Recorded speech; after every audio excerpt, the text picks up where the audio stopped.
Now they are revealing the picture that maybe our inflation rate is falling. Right? Have you seen that new data? It says the inflation rate might go down. That's why the economists are saying that maybe the RBI will cut the interest rate.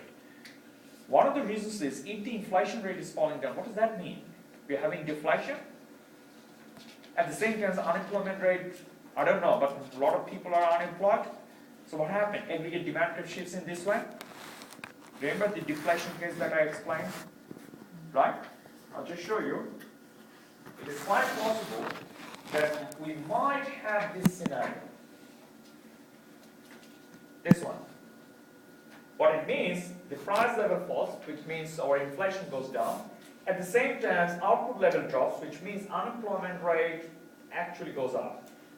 Even though ANJ services, it goes down, but we are not sure. The service is one thing, and then the real world picture is different thing. Or maybe the survey data is bit backdated. They're not talking about the current scenario right now. Right? If you take the right now, then probably it will go up or something. I don't know.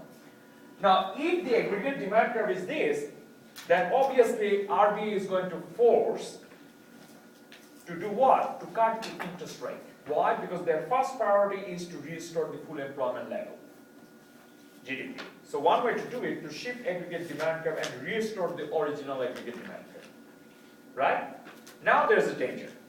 If the RBI they cut the interest rate, at the same time on July we have a carbon tax, so what is happening? That will go up to here, and then you have a carbon tax, again it will go down to here. Can you see that? This is a very conflicting situation here. Right? One hand economy is going down, so RBI is trying to rescue the economy, but then we have a carbon tax, so you're actually going back where you are. Right? So this is very tricky situation. So I'm not sure whether the RBI will do that or not, or should it wait. Right?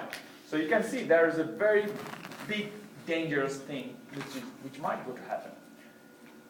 What can I tell about these things? Well, as I said before, we have to do something about the environment.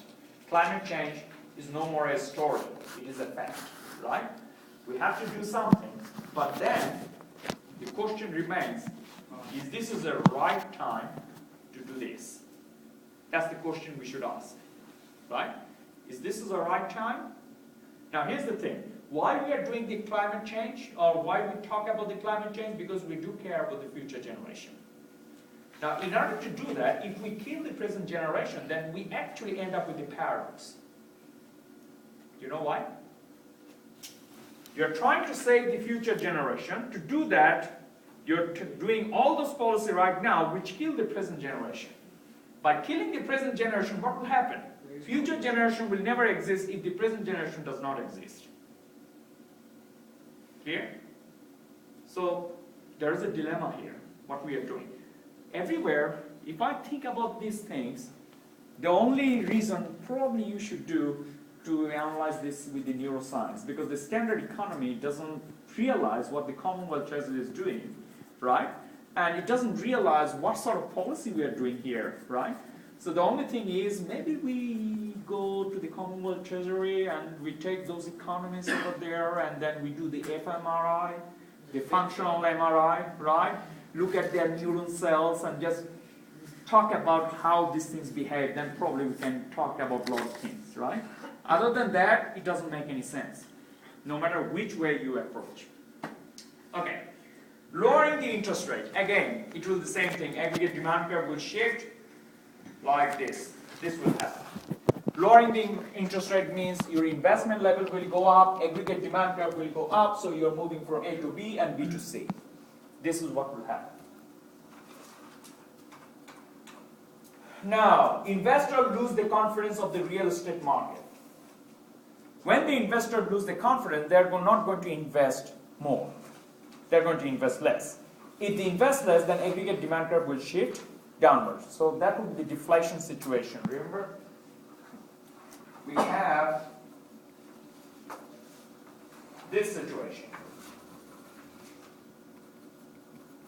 Why? Because simply your investment drops.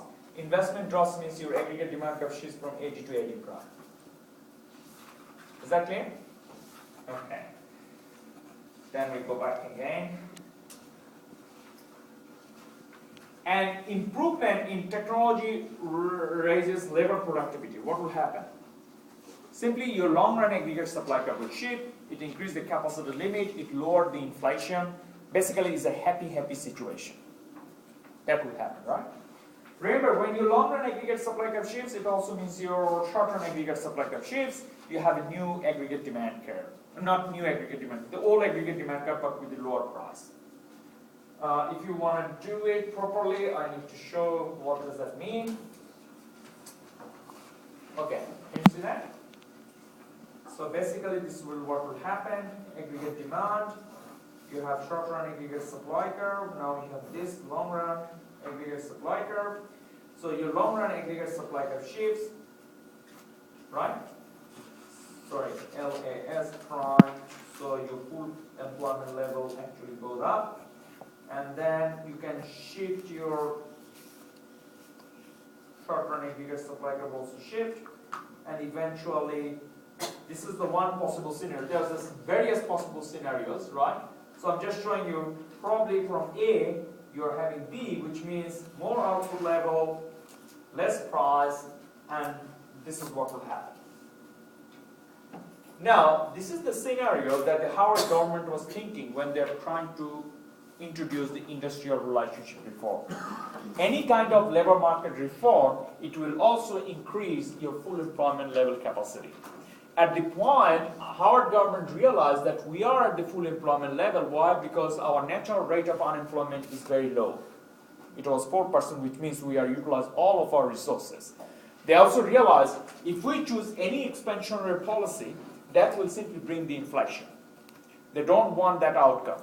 The only way they can produce more, accelerate the growth, if they introduce the reform in the labor market. Because if you do that, then what will happen? Well, this will shift from here to here, right? And you can see that more output level, less price, that means economy is prospering. That's what it means. This is why they actually try to introduce that. But unfortunately, people are scared. Now you can use your neuroscience. Here, this is a really good example. Why don't you use that example? You can put that figure, this is what the standard economic believes, and everyone should believe that, right? But then, people are scared.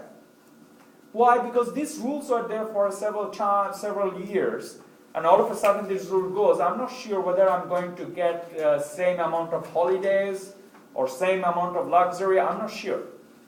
Because I'm not sure, I'm so scared. When I'm scared, my automotive pilot, that switch is on. So I'm ignoring all those information. So what information I'm ignoring? I'm not thinking that income will go up. I'm also not thinking that the price level goes down. Right? Basically, when the income goes up and the price level goes down, it means your purchasing power goes up. So you are better off. Right? But I'm not thinking that because I'm scared. And because you are scared, now you're going the other way. You simply vote against it. Hey, that's a good example, right? Okay. The stock price rises sharply. What will happen?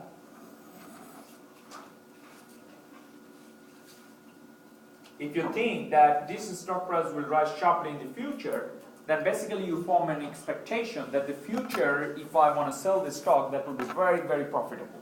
So what are you going to do right now? You're going to buy more share for cheaper price, right? But if you do that, the aggregate demand will increase right now. And then it will bring the inflation, provided that we are at the full employment level. Clear? So you do that thing A, B, C, and all these things. An expansionary monetary policy beginning from an equilibrium above full employment level. This is the wrong policy, and you are doing even what? You are making even more mistake. So basically, your economy is already overshooting. And on top of that, you are taking expansionary monetary policy, so you let the economy do, is already overheating, but you want to heat it more. So what will happen? The aggregate demand curve will shift further. But whatever happens, remember that excess level of output That is only because people made a mistake. So at the end, you come back to the full employment level, but with a high inflation. Basically, you are breaking or you are creating hyperinflation. That's what you're going to do, right? So this is the example. Okay, I'm pretty much I'm finishing everything here. Any more question? So I just finished everything. Sorry?